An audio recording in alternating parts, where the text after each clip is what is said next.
with several different ways of demonstrating their equipment. And many of them had different logos. You've probably seen a tractor driving around here that has a chicken on it. And if you see a Russell, you'll probably see a cow. Case had the eagle. Thank you. Yes, thanks so much. So everybody was trying to get their identity out to the farmers so they would buy their product. And so they did these competitions, and they were very fierce because that all depended on how successful the company was.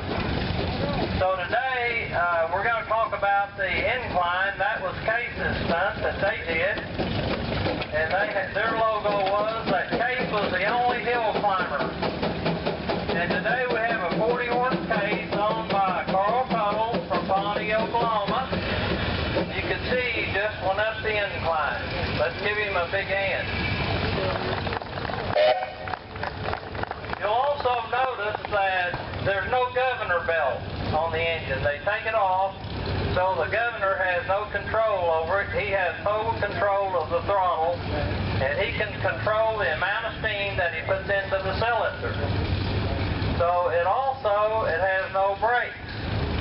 So when he gets ready to come down, he's got to use the forward motion of the steam engine in order to slow it down or stop it.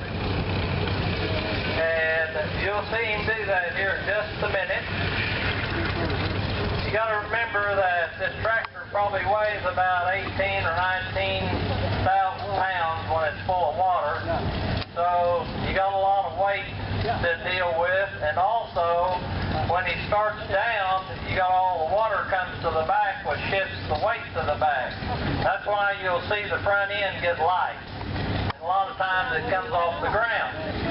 So in 1904 is when they started. They quit that in about 1924. Then in about 1952, they started a show in Wichita, Kansas at Joyland Park. And a group of guys got together and they decided they would resurrect the Incline stunt. So Big Mac McMillan had a 40-horse engine called the Elgin Watts. And that's what he did the Incline. It was a little steeper than the one that you see here today. This was a 50% incline. And Case had the 67% incline, but it sure made the front end light, so they would put tractor weights in the smoke box to help hold the front down. So you'll see he stopped right there and he's holding that with a steam pressure. Now he's coming back. So you'll notice he's got the lever in the forward motion. Now he's shifted it to the reverse motion.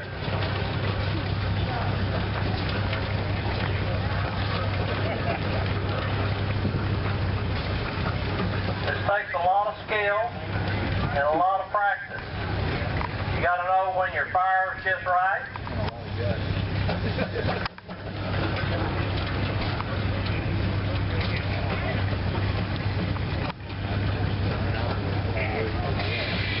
Just remember, there's only two things that start with 100% of their rated horsepower. That's a DC electric motor or a steam engine.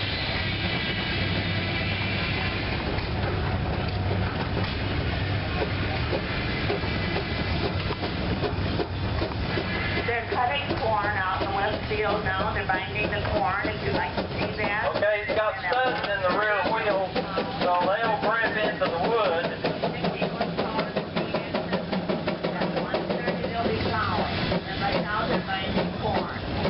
And also the Incline. You might ask why Case wanted to be known as the hill climber. A lot of times when the steam engines came out, remember they were the next step above draft horses.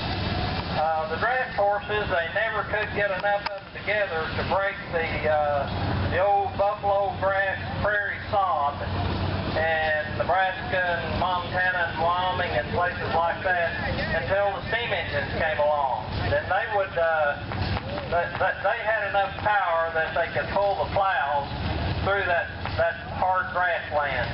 But once that was broken, then steam engines kind of began to fall in in his favor because a lot of times they couldn't find fuel for them. They had to have wood or coal. And they even made some straw burners, but those usually were used for threshing. So, and a lot of times they would go to areas where the water would be bad. It'd be alkali. So, anyway, it caused the boiler to foam or prime. So anyway, the gasoline engines and kerosene engines came along. So that kind of started putting the steam engines out of business. Case, they say, made probably over half the steam engines that were ever manufactured in the United States. Okay, here he comes back down again.